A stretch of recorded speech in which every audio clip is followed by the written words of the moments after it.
Vous avez peut-être récemment entendu parler de David Lisnard, le maire de Cannes et ancien du parti politique Les Républicains, qui plaidait pour une primaire de la droite et de l'extrême droite qui allait de l'UDI jusqu'à Reconquête. Ou de Guillaume Kasbarian, l'ancien ministre du Logement qui vantait les mérites d'Elon Musk. Ou encore d'Éric Ciotti, le nouveau maire de Nice qui, à peine élu, a sabré dans les dépenses, est l'allié de circonstance du Rassemblement national et est un admirateur de Donald Trump. On peut aussi rajouter Éric Zemmour, qui tient des positions comparables depuis des années, ou encore Jordan Bardella, qui est en train petit à petit de prendre ce chemin. Ces gars-là sont des admirateurs revendiqués d'Elon Musk, de Donald Trump ou encore de Raver Milei, dont ils vantent la politique économique qui est très inspirée de la doctrine libertarienne. Dans cette analyse politique, on va voir que ces gars-là se revendiquent en réalité d'un type très spécifique de libertarianisme, et pourquoi, quand ils vous parlent de liberté, ils se foutent de votre gueule.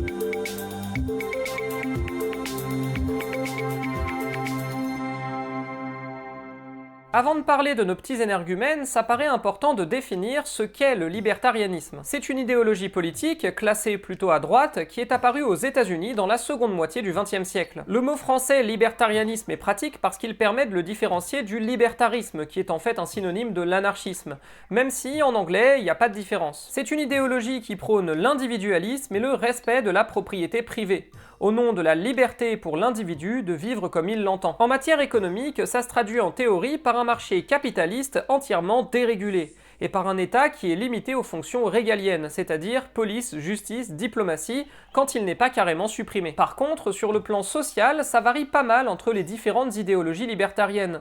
En effet, le libertarianisme est un regroupement de courants de pensée qui, quand on les prend au sens large, vont de l'extrême droite à l'extrême gauche. Les libertarianismes de gauche considèrent que l'égalité est la condition sine qua non de la liberté, et que pour vivre leur liberté, les individus doivent pouvoir partir avec le même capital de départ. Les libertariens qui défendent cette conception ont donc pu boucler la boucle et développer des théories qui les rapprochaient finalement de l'anarchisme originel, c'est-à-dire anticapitaliste. Toutefois, le libertarianisme dominant, c'est quand même bien un libertarianisme de droite qui considère un libre marché dérégulé comme plus important que l'égalité. Dans la vision libertarienne, l'axe droite-gauche se définit principalement par le rapport à la liberté économique et à la liberté individuelle. Et pour eux, le libertarianisme, c'est ceux qui associent la liberté économique totale et la liberté individuelle totale. Alors malgré tout, jusque dans les années 2000, le militantisme libertarien dominant était aussi plutôt libéral sur le plan des mœurs.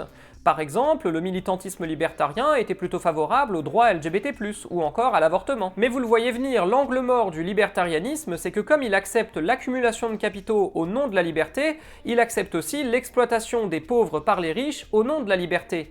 Et ce alors même que l'exploitation est privatrice de liberté. Oui, parce qu'un marché privé entièrement dérégulé, c'est comme ça qu'il finit, par la domination de gigantesques conglomérats qui détiennent tous les capitaux et exploitent la force de travail des individus qui ne sont donc pas libres.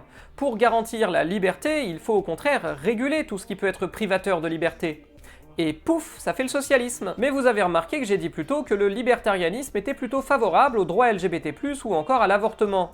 Or, Raver Milei, qui se revendique comme le premier chef d'État libertarien de l'histoire, est plutôt hostile aux deux. Et ça s'explique par le fait que le courant dominant du libertarianisme aujourd'hui, celui qui est incarné par Elon Musk ou encore Raver Milei, c'est un courant du libertarianisme que l'on appelle le paléo-libertarianisme. Un libertarianisme qui garde l'idée d'un marché capitaliste entièrement dérégulé et d'un État cantonné à des fonctions dites régaliennes, mais qui est absolument pas libéral sur le plan des mœurs. Le paléo-libertarianisme, il est patriarcal, l'homme est supérieur à la femme, il est anti-LGBT, l'homosexualité, la bisexualité, la transidentité, c'est au mieux fortement découragé, au pire carrément interdit. Il est raciste, influencé par le suprémacisme blanc, donc anti-immigration, et il est aussi pas mal religieux, avec les valeurs chrétiennes érigées en valeurs morales supérieures. Raver Milei en Argentine n'a pas fait autre chose. Il a coupé dans les dépenses, réduit le rôle de l'État social, persécuté les minorités ethniques, mais aussi les minorités LGBT+, et le droit à l'avortement est en sérieux recul, même s'il n'est pas encore complètement interdit. Et on comprend tout de suite mieux pourquoi cette conception très particulière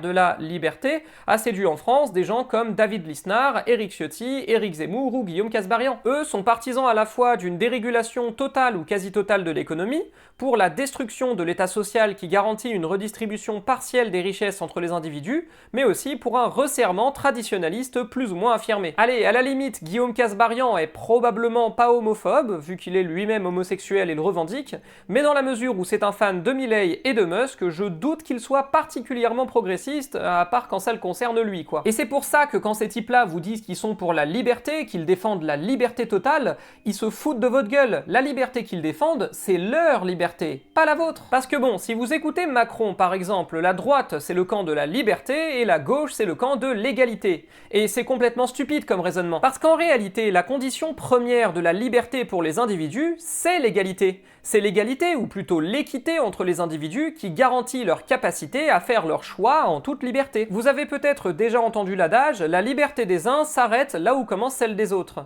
Et oui, votre liberté ne peut s'exercer que dans le respect de la liberté des autres individus. Si je prends un couteau et que je vais tuer mon voisin, j'ai exercé ma liberté de le tuer. Lui, par contre, il est plus libre de rien. Ça va Gérard? Laissez-moi sortir!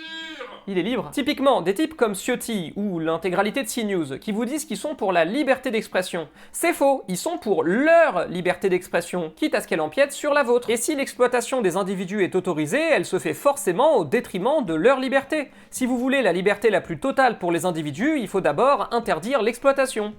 Et pouf, ça fait le socialisme. Parce que la condition pour que les individus soient libres d'exprimer leur point de vue et qu'ils soient entendus et donc pas muselés, c'est qu'ils soient égaux en droit. Si les personnes ne sont pas égales en droit, elles ne peuvent pas exprimer leur opinion de manière égale, parce que cette opinion n'aura forcément pas la même valeur, pas la même audience, selon le statut des personnes. Or, pour qu'elles soient égales en droit, il faut que le racisme, l'antisémitisme, le sexisme, l'islamophobie, les LGBT-phobies, bref, toutes les formes de xénophobie, soient interdites. Bref, pour garantir une liberté d'expression maximale, il faut la réguler. Et eux, ils veulent faire l'inverse. Bref, quand ils vous parlent de liberté, ils mentent. Ils parlent de leur liberté sans limite, quitte à empiéter sur votre liberté. La liberté de quelques-uns au détriment de la liberté de tous les autres. Bon, après, je vous rassure, l'espace politique du paléolibertarianisme aujourd'hui, il n'est pas si énorme que ça. Parce que sondage après sondage, la majorité des citoyens et citoyennes françaises demeurent majoritairement favorables au maintien des services publics. Et accessoirement, ils sont de moins en moins racistes, de moins en moins LGBT-phobes. Bref, ils sont de plus en plus progressistes.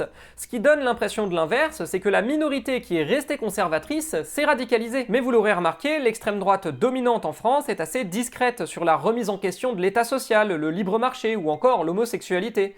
Parce qu'elle sait que son électorat, qu'il soit populaire ou non, est assez frileux sur ces idées-là. Quoique ça commence à changer, Jordan Bardella a l'air de se diriger de plus en plus vers un point de vue politique et social proche du paléo-libertarianisme. Même si personnellement je pense que s'il fait ça, il va complètement se viander.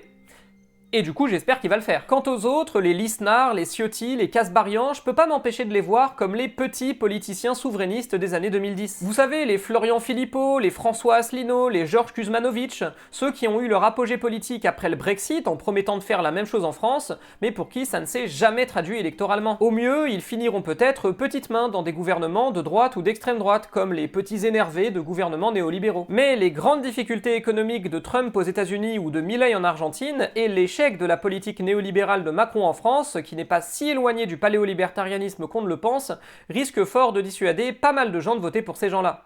Sur ce, moi je vous laisse, à la prochaine!